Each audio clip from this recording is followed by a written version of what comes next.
Movie start होती है शोकुम hills नामी जगह को दिखाते हुए और उस टाइम वहाँ पर माइनिंग का काम चल रहा होता है जहाँ डेली रूटीन के मुताबिक वर्कर्स काम खत्म करने के बाद घर वापस जा रहे थे। इन्हीं लोगों में हम एक आदमी शर्टमैन और उसके बेटे को देखते हैं जहाँ पर शर्टमैन का बेटा एक को वर्कर के बारे में बात कर रहा था जो कि काम करते करते अचानक से गिर गया था, लेकिन अब उसे जॉब से निकाला जा रहा था। यहाँ पर शर्टमैन अपने बेटे से कहते हैं कि हम इस टॉपिक पर बाद में बात करेंगे। ऐसा कहने के बाद वो वहाँ से जाने लगते हैं और शर्टमैन का बेटा अपने टूल्स लेने के लिए वापिस से माइन में जाने लगता है, लेकिन तभी अचानक से वो जोर से चिल्लाता है जिसके बाद शर्टमैन फौरन अपने बेटे के पास जाते हैं और ये सीन यहीं पर कट हो जाता है। फिर कहानी शिफ्ट होकर जाती है 1 साल के बाद जहाँ पर हम एरियान नाम की एक लड़की को देखते हैं जो कि शोकुम हिल्स के बारे में अलग अलग आर्टिकल्स और मैप से इंफॉर्मेशन कलेक्ट कर रही थी क्योंकि एरियान को एडवेंचर्स करना काफी पसंद था और उसी टीम जिसमें 4 लोग शामिल थे उन्हें शोकुम हिल्स ले जाना था। उनमें से एक लड़के का नाम डेरन होता है और डेरन के साथ बाकी उसके फ्रेंड्स थे। नेक्स्ट डे हम देखते हैं कि एरियान उस टीम को लेकर शोकुम हिल्स के लिए निकल पड़ती है। तब रास्ते में डेरन एरियान से पूछता है कि अब तक कितने लोग ऐसे हैं जो शोकुम हिल्स को ढूंढने के लिए आ चुके हैं। असल में डेरन एक साइंटिस्ट होता है। तब एरियान उससे कहती है मैं ये बात तुम्हें नहीं बता सकती क्योंकि मैं अपने एक क्लाइंट की बात दूसरे को नहीं बताती और ये मेरा रूल है। असल में 1970 के बाद से शोकुम हिल्स को किसी भी मैप में मेंशन नहीं किया गया और शोकुम हिल्स की पॉपुलेशन का क्या हुआ इसके बारे में भी कोई नहीं जानता था। अब शोकुम हिल्स में आखिर हुआ क्या था इसी के बारे में जानने के लिए डेरन उनके साथ आया था। आगे जाने के बाद हम देखते हैं कि एरियान कुछ सप्लाईज लेने के लिए एक शॉप पर रुकती है और वो वहाँ के ऑनर से शोकुम हिल्स जाने का रास्ता पूछती है, जिस पर ऑनर कहता है कि मैंने इस जगह के बारे में आज से पहले कभी भी नहीं सुना। तब एरियान उस ऑनर को रास्ता बताने के लिए काफी इंसिस्ट करने लगती है, जिस पर ऑनर परेशान होते हुए उससे कहता है कि जहाँ से आई हो वापस वहीं पर ही चली जाओ। तब ऑनर की बात सुनकर एरियान शॉप से बाहर निकल आती है, जिसके बाद वो ऑनर वॉकी टॉकी पर किसी को बताता है कि एक मुसीबत आ चुकी है। फिर हम देखते हैं कि एरियान अपनी टीम को लेकर आगे बढ़ जाती है जहाँ रास्ते में एक गाड़ी उसे फॉलो करने लगती है। फिर एक जगह पर पहुँचने पर वो गाड़ी थोड़ी स्लो हो जाती है। तब उसे देखकर एरियान को रियलाइज हो जाता है कि वो गाड़ी उनको फॉलो कर रही है, इसीलिए वो उस गाड़ी को डिस्ट्रैक्ट करके एक जगह पर पहुंचती है जहां पर इन लोगों को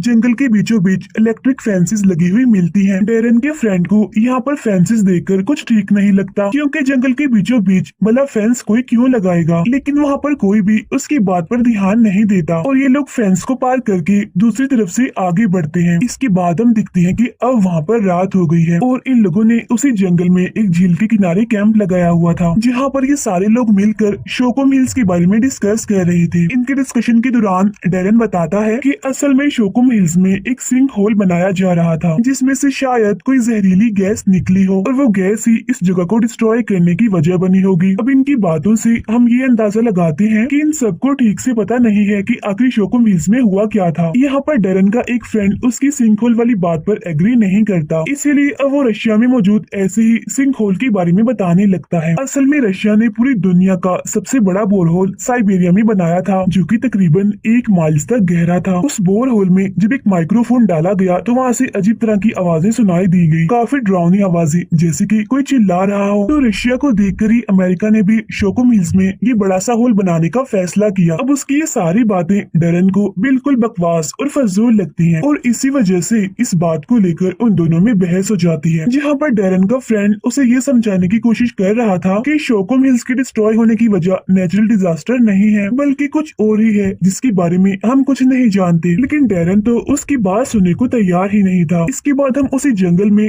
3 लोगों को देखते हैं। उनमें से लड़की का नाम शेल्बी होता है और उसके साथ दोनों उसके साथ ही होते हैं और ये लोग एक होल पर लगी फेंस की वायर को ठीक करने के लिए आए थे। असल में किसी जानवर ने इस वायर को तोड़ दिया था। अभी ये लोग उस वायर को ठीक कर ही रहे होते हैं कि तभी वहाँ पर शर्टमैन आ जाते हैं सारी सिचुएशन को देखने के लिए। अब उनके साथ उनका जो साथी आया होता है शेल्बी उसे कहती है कि तुम जाओ और आसपास की सारी फेंसेस को चेक करो। तब ये सुनने के बाद वो आदमी जैसे ही एक फेंस को चेक करने के लिए जाता है तो तभी कोई जानवर फेंस के अंदर से उस पर अटैक कर देता है और ये सीन यहीं पर कट हो जाता है। उधर हम अगले दिन देखते हैं एरियान को जो कि अपनी टीम को लेकर आगे बढ़ती है, जहाँ पर इन्हें शोकुम हिल्स का वो बड़ा सा सिंक होल मिल भी जाता है और उसके ऊपर भी बहुत सारी इलेक्ट्रिक फेंसेस लगी हुई थी। तब ये लोग फेंसेस को हटाकर सिंक होल में कैमरा के साथ साथ एक स्कैनर को भी डालते हैं। तब उसके थ्रू डेरन का एक फ्रेंड एनालाइज कर ही रहा था कि तब ये अचानक से उसे काफी जोरदार आवाज सुनाई देती है, जिसकी वजह से डेरन का वो फ्रेंड अपना हेडफोन निकालकर सभी को वो आवाज सुनाता है। लेकिन इसी दौरान उसे ध्यान नहीं रहता और वो गलती से कैमरे वाली रोप में फंस जाता है। लेकिन तभी अचानक से उसे कोई सिंक होल में खींच लेता है। तब एरियान और डेरन का एक फ्रेंड अपने उस साथी को बचाने के लिए फौरन उसे सिंक होल में उतरते हैं, लेकिन काफी ढूंढने के बाद भी उन्हें उनका वो साथी कहीं पर भी नहीं मिलता। लेकिन तभी हम ऊपर का सीन देखते हैं, जहाँ पर अचानक से एक स्ट्रेंजर आ जाता है, जो कि सिंक होल को देखकर काफी गुस्सा हो जाता है। इसीलिए वो उन लोगों को वार्न करते हुए गन दिखाता है और वो उस रस्सी को काटकर सिंक होल को बंद करने लगता है। लेकिन डेरन और उसका फ्रेंड उसे समझाने की काफी कोशिश करते हैं कि हमारी टीम के 2 लोग नीचे गए हुए हैं, लेकिन वो स्ट्रेंजर उनकी कोई भी बात नहीं सुनता। इसीलिए डेरन का फ्रेंड उस पर अटैक करके उसे बेहोश कर देता है। फिर जब एरियान कटी हुई रस्सी को देखती है तो वो समझ जाती है कि जरूर कोई गड़बड़ है। इसीलिए वो फौरन डेरन के फ्रेंड को लेकर ऊपर आ जाती है, जिसके बाद ये लोग उस स्ट्रेंजर को वहीं पर छोड़कर उसकी गाड़ी लेकर वहाँ से निकल जाते हैं। और यहाँ पर डेरन का फ्रेंड उस पर काफी गुस्सा था और उससे कहता है कि ये सब कुछ तुम्हारी वजह से हुआ है, तुम्हारी गलती है इसमें, क्योंकि तुम्हें कुछ फंडिंग्स की वजह से हमें यहाँ पर लेकर आए हो। अब यहाँ पर डेरन का फ्रेंड किन फंडिंग्स के बारे में बात कर रहा था, इसके बारे में हम आगे जानेंगे। लेकिन फिर थोड़ी ही दूर जाने के बाद इनकी गाड़ी एक डिच में फंस जाती है, जहाँ पर एरियान उन सबको कहती है कि हमें रुकना नहीं चाहिए, बल्कि हम सबको आगे बढ़ते रहना चाहिए, क्योंकि अंधेरा होने से पहले पहले हमें फेंस के पास पहुँचना है। इसके बाद सीन शिफ्ट होकर जाता है उस स्ट्रेंजर की तरफ, जो कि अब होश में आ चुका था। यहाँ पर वो फौरन अपनी टीम को कॉल करके सिचुएशन के बारे में इन्फॉर्म कर देता है। लेकिन तभी उस स्ट्रेंजर को एक क्रिएचर अपने साथ ले जाता है। वहीं दूसरी तरफ हमें दिखाया जाता है कि अब काफी अंधेरा हो चुका था, जहाँ पर ये चारों आगे बढ़ रहे थे। लेकिन तभी अचानक से इन्हें वहाँ पर किसी क्रिएचर के चिल्लाने की आवाज सुनाई देती है, जिसके बाद अब ये लोग अपनी फ्लैश लाइट्स को ऑफ करके नाइट विजन की मदद से आगे बढ़ते हैं। लेकिन तभी अचानक से वो क्रिएचर इन पर अटैक कर देता है और डेरन के एक फ्रेंड को अपने साथ ले जाता है। लेकिन एरियान, डेरन और उनका साथी किसी तरह उससे बचकर आगे बढ़ते हैं, जहाँ लकीली इन लोगों को एक ट्रक मिल जाता है। जिसके बाद हमें दिखाया जाता है कि अब ये तीनों शटमैन के बेस पर हैं, जहाँ पर शटमैन खुद इनके सामने आते हैं और वो यहाँ पर इन लोगों को अपने बारे में बताने लगते हैं कि मैं माइनिंग कंपनी का को फाउंडर हुआ करता था, लेकिन अब मैं सिक्योरिटी और मेंटेनेंस का काम करता हूँ। और तब एरियान उनसे पूछती है कि आखिर यहाँ पर हो क्या रहा है, यहाँ चल क्या रहा है, जिस पर शटमैन कहते हैं कि सबका अलग अलग बिलीव है, सबका अलग अलग नजरिया है। कोई उस होल को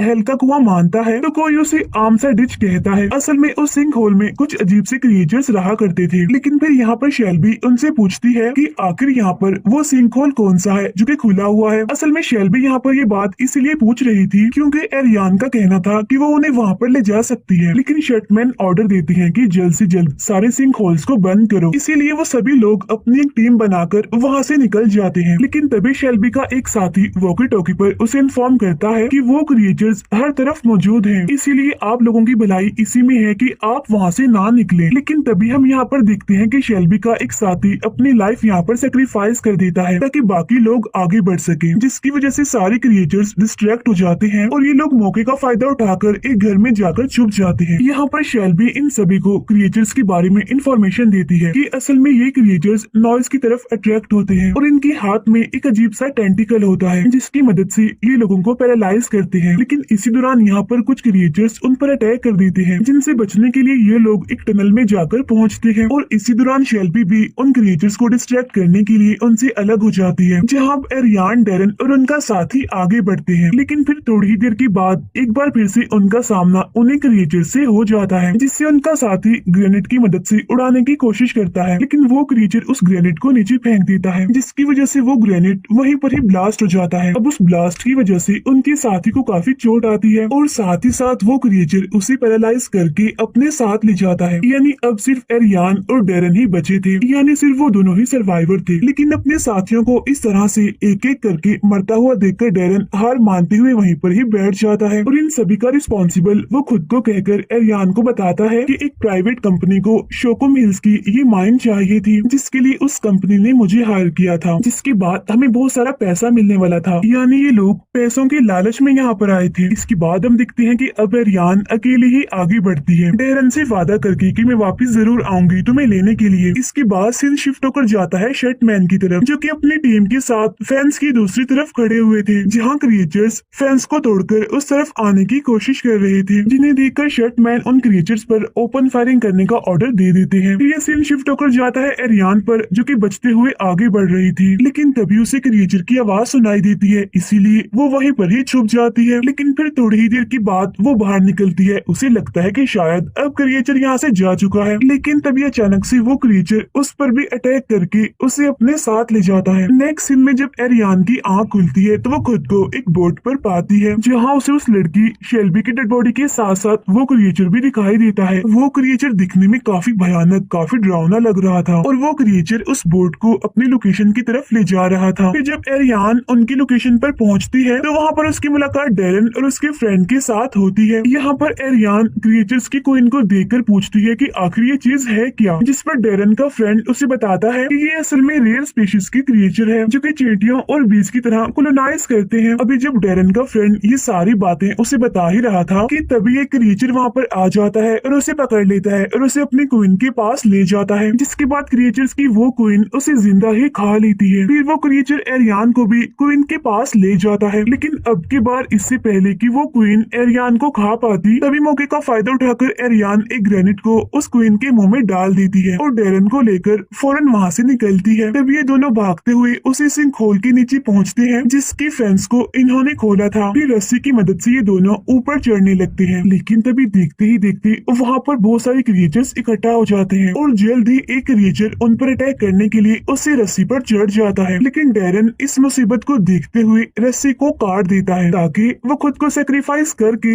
एटलीस्ट एरियान को बचा सके। लेकिन तभी हम देखते हैं कि एक आदमी ऊपर की तरफ से उस रस्सी को काट रहा होता है, लेकिन तभी ठीक टाइम पर वहाँ पर शटमैन आकर एरियान को ऊपर खींच लेता है। उसी सिंक होल से कुछ क्रिएचर्स बाहर निकलने लगते हैं, जिन्हें ये लोग जलाकर मार डालते हैं। इसके बाद उस सिंक होल को बंद कर दिया जाता है। यहाँ पर शटमैन एरियान से पूछता है कि तुम्हारी टीम का क्या हुआ, वो सब कहाँ पर है, जिस पर एरियान दुखी होते हुए बताती है कि मेरी टीम के सारे लोग तो मारे गए हैं क्रिएचर्स के हाथों और बस लकीली मैं अकेले ही बच पाई हूँ। इसके बाद हम देखते हैं कि शटमैन एरियान को अपनी गाड़ी में ले जाता है, जहाँ पर वो एरियान को बताते हैं कि वो क्रिएचर मेरे बेटे को ले गया था, यानी कि शटमैन का वही बेटा जिसे हमने मूवी के स्टार्ट में भी देखा था। फिर शटमैन कहते हैं कि उस इंसिडेंट के बाद से ही मैं उन क्रिएचर से लड़ता आ रहा हूँ ताकि मैं अपने बेटे की मौत का बदला ले सकूं। तब शटमैन की बात सुनकर एरियान उनसे कहती है कि उन क्रिएचर्स के बारे में आपको लोगों को इन्फॉर्म करना चाहिए, जिस पर शटमैन कहते हैं कि अभी दुनिया के लोग उन क्रिएचर्स के बारे में जानने के लिए तैयार नहीं है। इसके बाद फिर शटमैन एरियान को इस जगह पर उनके साथ रहकर उन क्रिएचर से लड़ने का ऑफर देते हैं। अब पहले तो एरियान इस बात के लिए मना करके गाड़ी से उतर जाती है, लेकिन थोड़ी ही देर के बाद वो एक रस्सी लेकर वापिस से गाड़ी में बैठ जाती है और कहती है कि हमें रास्ते में इसकी जरूरत पड़ सकती है, इसीलिए मैं ये लाई हूँ। यानी इसका मतलब ये है कि एरियान ने उनकी ऑफर को एक्सेप्ट कर लिया है, यानी वो उनके साथ काम करने के लिए मान गई है। इसके बाद वो दोनों अपने सफर पर आगे बढ़ते हैं और इसी सीन को दिखाते हुए ये मूवी यहीं पर एंड हो जाती है। Thank you for watching.